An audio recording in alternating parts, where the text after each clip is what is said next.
ñëwaat loolu lañ ci ñëwaat monsieur Goumbala yaa ngi wax ne observateur nga naka nga observer le fait que le président de la République au-delà de cette rencontre puisque wax nga ko sànq mu jàpp ne ñi nekk ci moom défendre ñu ko bu baax il faut mouiller le maillot loolu la wax les ministres les directeurs généraux qu'il faut descendre sur le terrain wax ak askan wi naka nga ko jàngatee.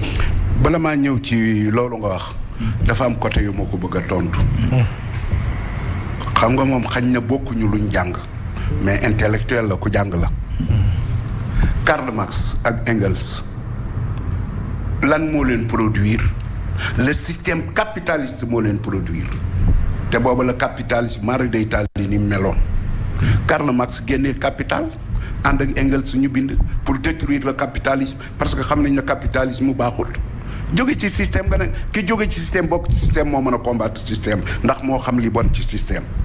États-Unis le premier président George Washington lu mu defa anglais yi bi mu bëggee Amérique moom boppam dafa xeex ak ñoom génne leen noonu la def xam ne ñii li ñuy def baaxul. donc un politique peut renier sa parole. déedéet du loolu du renier.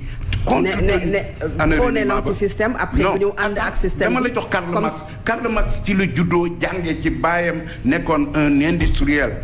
Engels noonu bi ñu xoolee ba xam ne ñii lii seen i bokk di def baaxul dañ caa génn combattre ko ba instaurer le système communiste bi nga xam ne moo jur lii actuellement donc ñooñu ils ont fait une révolution qu'est-ce que Sonko veut faire Sonko il veut faire une révolution Sonko est un révolutionnaire xam nga révolution bi Sonko bëgg a def révolution ñaar la. mais Sonko n'est pas un communiste non attends.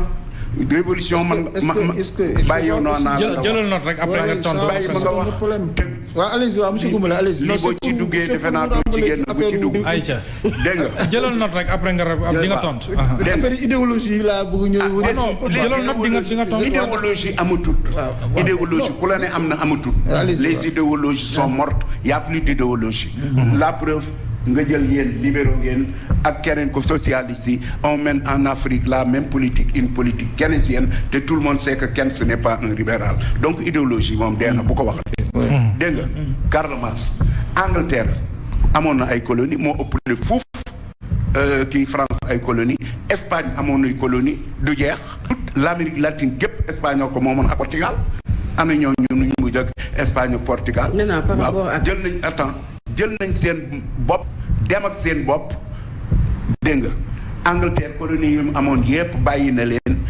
l'Angleterre n'a pas mis son coude sur le cou de ses anciennes colonies ñun li ñu bëgg Sonko bëgg ko man ma ànd ceeg moom tax ma koy jàppale fii ma toog mooy. kon fi mu toll nii yaa ngi ci moom.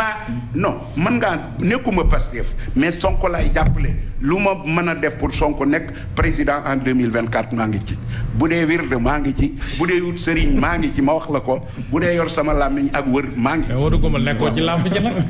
sëriñ ak wirde mais xam nga lii ci la de. sànq yaa ngi wax mais xam nga sànq. ñi ngi rey ay xar ñi ngi rey ay ganaar sànq maa ngi la laaj yeggalew ma monsieur Goumbala maa ngi la laaj sànq yeggalew ma. j'ai pas terminé sur Sonko may ma rek may ma. waaw mais le débat c'est pas aussi. non débat bi man li ma fay tax a ñëw ñiy diaboliser Sonko ba bëgg koo éliminer ci làmmiñ Macky nee na je veux maintenant des combattants lay wax. ñu dañu invité plusieurs thèmes. yoo xam ne dañu ko war a waxtaanee. pas spécifiquement. ci mbirum Ousmane Sonko. alors dama la koy jaay sànq maa ngi lay wax ne la il faut ma jaay ko Sénégal yi sànq maa ngi lay wax koy jiiñ lépp dara sànq maa ngi lay wax ne monsieur Sonko daal li mu wax Sénégal suñ ressources yi nañ ñu ko bàyyi. alors franc CFA na ko France. sànq maa ngi lay wax on veut diversifier notre coopération. sànq maa ngi lay wax sànq yaa ngi tudd les transhumants ba tudd ñenn ñi dem ci Macky Sall. aujourd'hui li nga changé xam nga maa ngi ci doon dugg dafa bari yaa ngi ne demuloo Pastef mais da nga koy soutenir alors que si quelqu'un quitte le pouvoir quitte l'opposition pour dem pouvoir ñu dippee ko transhumant su fekkee ne da ngay quitter ci parti boo xamante ne dafa dem ci pouvoir ñëw opposition ñu tàccu la ne li ngay def baax na loolu également fan nga koy teg.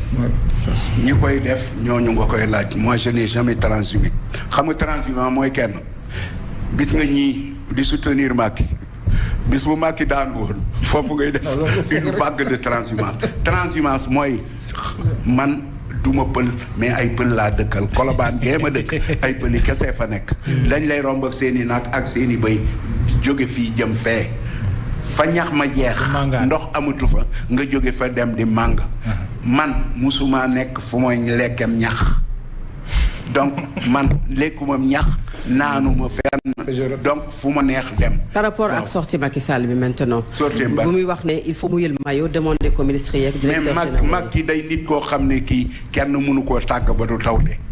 mënu ko tàgg ba du tawte. picc la boo xam ne boo ko tàggee it mu tawte. ndax nekk le cadre de la justice. éliminer Khalifa Sall. éliminer Karim. bëgg a éliminer Sonko. mais loolu nit ñi duñ ko nangu. xoolal ñi àndoon ak Macky Sall. di fi def affaire xaalis. ñëpp génn nañ. Bouga Sall ñoom àndal léegi kenn ki mujj nañ ko leweere bërki démb te affaire xaalis. mooy rey économie kooku koo def mën nañ sax condamné à mort. bu fekkee appliqué nañ texte yi. ñii des diplomates qui trafiquaient des passeports waxatuñ ci dara génne la xaw ma ay liberté provisoire cette justice à deux vitesses moom la Sénégal yi mel ak deuxièmement lu Sénégal yi mel. Macky Sall nomination yi mu def yépp c'est des nominations politiques moo tax du mën a réussir. xam nga li ñu dese bariwul yaa ngi wax sànq ba tey. ci Ousmane Sonko les déclarations de candidature. Ousmane Sonko déclaré candidature am. coalition Gëm sa bopp njiit li Bougane Gueye Dany déclaré candidature am. le PDS également di fësal candidature bu Karim Wade ci élection présidentielle bu 2024. naka nga ko jàngatee. mais là ñett yëpp nag naka nga jàngatee. loolu c'est une bonne chose. il faut que ñooñu ñi ànd ak ñoom xam ni ñii danañ nekk candidat. bu ñu leen waxee ne man danaa nekk candidat ça c'est une façon de fidéliser ses militants ak ñi ànd ak yow ñu xam ne da nga nekk candidat ndax ñoom ñëpp ku ci waxoon ne doo nekk candidat tout de suite boo geesoo sa ginnaaw. Karim gis nga li nekk ci kawam. Karim gis nga li nekk ci kawam Ousmane Sonko gis nga Farba Ngom def sortie également ak Abdoulaye Sow wax ne na évacuer l'affaire Adji Sarr avant de déclarer sa candidature loolu aussi jàppoon ne mën na doon gàllankoor. gis nga l'homme le plus dégoûtant dans la majorité de Macky Sall mooy Farba Ngom bëgguma tudd turam sax lépp lu Macky ñàkk. ci sympathie ak nit ñi barki Xaadimu Rasuul sa Farba Ngom. mais le débat devient personnel. maa ko personnalisé moo tudd Sonko di saaga nit ñi maa ko personnalisé le plus dégoûtant ci ñooñu c'est Farba Ngom. moo tax ñëpp bañ Macky Sall. am na ñoo xam ne bu ñu àndee ak yow dañ lay rey. c'est le cas de Farba Ngom parce qu'il n'y va pas avec le dos de la cuillère moo yor xaalis bi di distribuer di jënd ay député ak yooyu. mais est-ce que c'est pas de bonne guerre. c'est de bonne guerre mais il réussira pas. ak li ma la bëgg a wax. ñi nekk candidat mais am nañ droit ne dañuy nekk candidat. léegi nag Karim ak Khalifa Sall bataille boobu au niveau de l'Assemblée nationale. au niveau de l'opinion gagné nañ ko mais au niveau de l'Assemblée nationale na ko gars yi xeex. Yewwi ak Wallu nañu ko xeex au niveau de l'Assemblée nationale pour ñu bàyyi leen ndax une fois que ñoom ñu inscrire sur la liste électorale ils peuvent être candidats sans ñu laaj ay amnistie yooyu parce que tribunal bi waxu ne ils ont perdu leurs droits civiques et moraux. Macky Sall na génn ci loolu. bu bëggee am jàmm na bàyyi nit ñi nekk candidat au même titre que son futur candidat qui sera battu. na ko def parce que moomut nit ñi. très bien on termine juste ak Cheikh Mbacké waxtu bi jeex na tàkk nag mais li Fatou wax monsieur Goumbala mooy tey déclaration de candidature yi ñu ngi koy dégg fu ne mais majorité bi moom dégguñu leen ñoom amaguñu candidat est-ce que à quelques mois rek on va dire de l'élection présidentielle jotul ñu xam kan ngeen di ngeem. waaw xam nga déclaration candidature yi ñun tollooguñu foofu. ah oui à quelques mois non ñoom ils peuvent faire leur déclaration de candidature yu jege si na mais ñun li ñu soxal à l'heure actuelle mooy mettre sur pied un gouvernement maanaam la formation du nouveau gouvernement ci la ñu nekk ak aussi tamit la nomination d'un premier ministre ni ñuy installer assemblée nationale bi ci yooyu la ñu nekk bu loolu jàllee Macky Sall buy nekk candidat moom waxoon na ne ni jeexal na ci ñu xam bu dul nekk candidat tamit dana préparer quelqu'un boo xam ne ni moom mooy jël reenu dégg nga ab parti bi pour moom mu nekk candidat wu parti bi mouvance présidentielle bi su boobaa tam ñun dañ xam ni ñuy def mais comme egguñu foofu moom mënuguñu def déclaration de candidature parce que Macky Sall foog mu leeral d'abord boppam moom est-ce que moom dana dem élection wala dem élection loolu moo jiitu ba pare même bu dul dem élection aussi par ailleurs dana dem le temps de préparer quelqu'un bu koy remplacer moo tax ñun mënuguñoo def suñu déclaration de candidature mais déclaration de candidature yi bari na mais Sénégalais yi tamit dofuñu xam nañ koy jox réew mi gis Sénégal nañ def très attention coow li bari na wax ji bari na ku ne maa man gis nga réew caaxaan yoru ko yu mujj. réew expérience bokk na ci.